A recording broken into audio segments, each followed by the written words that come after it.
একবার রাফুল ইয়াদাইন করলে কয় নেকি? 10 নেকি। যারা বিরোধিতা করছে নেকি পাচ্ছে।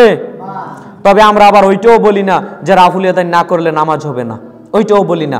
আপনার রাফুল ইয়াদাইন না করেন কোনো সমস্যা নেই, মুফতি সাহেব আপনাকে বলছি, আপনি রাফুল ইয়াদাইন না করেন কোনো সমস্যা নেই, কিন্তু এই যে অপবাদ দিচ্ছেন, মিথ্যা অপবাদ দিচ্ছেন, বলছেন যে এগুলো কোরআন হাদিসে কিছু নেই, এই যে মিথ্যা অপবাদ দিচ্ছেন, সুন্নাহকে ব্যঙ্গ করছেন। দেখবেন অধিকাংশ বক্তারা এগুলো নিয়ে ব্যঙ্গ করে মঞ্চে বসে, ওয়াজের মঞ্চে বসে ব্যঙ্গ বসে, যে তারা এইভাবে হাত তুলো, এইভাবে ব্যঙ্গ করে না, ব্যঙ্গ করে। তাহলে তো ইমানই থাকবে না। মনে রেখে দিয়েন, নাওয়াইকিজুল ইমানে আশারা, ইমান ভঙ্গের 10টা বড় বড় কারণ আলামত রয়েছে। তার মধ্যে একটা হচ্ছে কেউ যদি রাসূলের সুন্নাহ নিয়ে ব্যঙ্গ করে, তার ভিতর ইমান জিনিসটা থাকবে না, তার ভিতর ইমান জিনিসটা থাকবে না।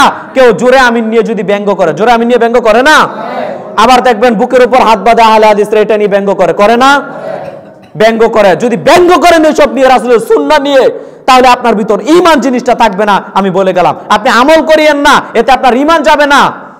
আপনার মন চাচ্ছে আপনি রাফুল ইয়াদাইন করিয়েন না, আপনার নামাজও বাতিল হবে না, ঈমানও যাবে না। কথা বুঝাতে পারলাম? আর আপনি যদি এগুলো নিয়ে টিটকারি করেন, হাসি তামাশা করেন, তাহলে আপনার তো ইবাদতই কবুল, আপনার ঈমানই থাকবে না।